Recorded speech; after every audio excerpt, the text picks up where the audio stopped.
What happens when Princess Leonor meets Donald Trump?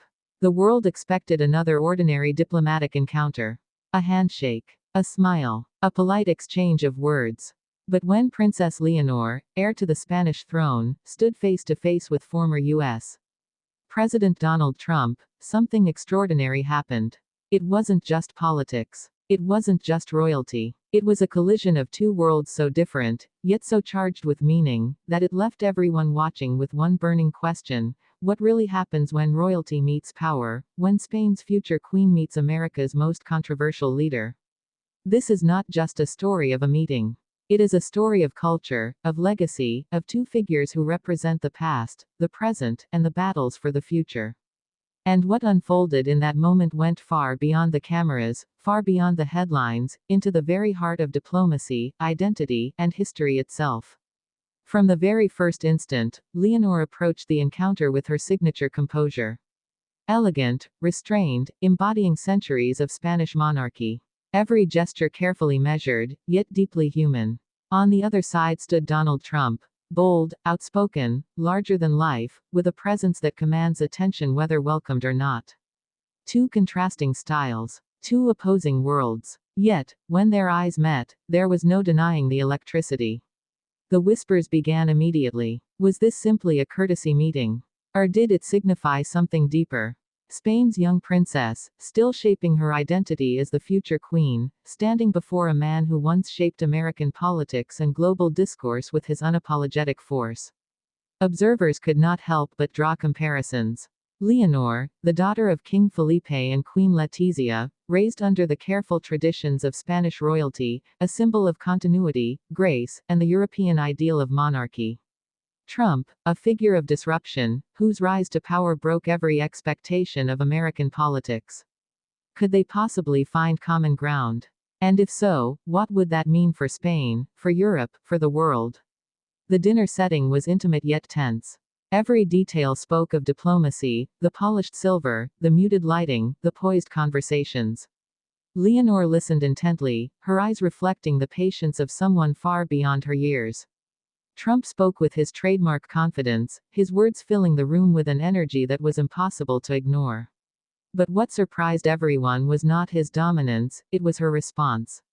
Instead of shrinking under the weight of his personality, Leonor leaned forward, offering thoughtful insights, balancing respect with firmness. She spoke about Spain's role in Europe, about the value of tradition, about the challenges her generation faces as they inherit a world shaped by decisions from the past. Trump, perhaps expecting a timid royal teenager, was confronted instead by a young woman whose presence carried the weight of 1,000 years of Spanish history. This was not a clash. It was not a fight. It was a dialogue, subtle yet powerful. For every bold claim Trump made, Leonor countered with elegance. For every sweeping statement, she offered perspective.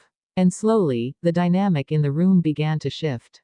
What began as a spectacle transformed into a genuine exchange, one that revealed more about both figures than the world had ever seen. But the real intrigue lies not just in their words, but in what they represented. To Spain, Leonor is hope, a sign that the monarchy will adapt, endure, and remain relevant.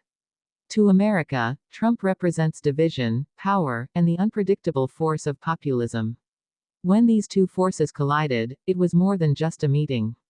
It was a mirror held up to our times. Spain asked itself, is this how our future queen will navigate a fractured world, with composure against chaos, with dignity against force? And America watched, wondering, can even the purity of royalty withstand the storm of politics? The moment stretched beyond the room. Commentators began debating. Was Leonor's approach a deliberate strategy, crafted by King Felipe himself to prepare his daughter for the trials of global diplomacy? Or was it natural instinct, a reflection of her character, shaped by years of training and her own inner strength? And what about Trump? Did he see in Leonor a symbol of something he could not overpower?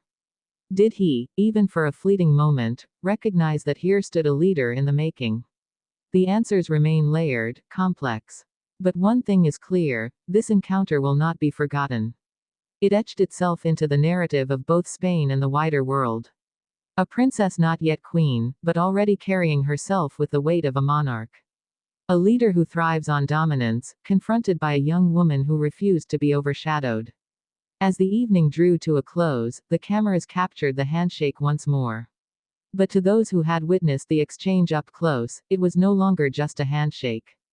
It was a symbol, a bridge between tradition and disruption, between youth and experience, between two nations whose paths rarely cross so intimately.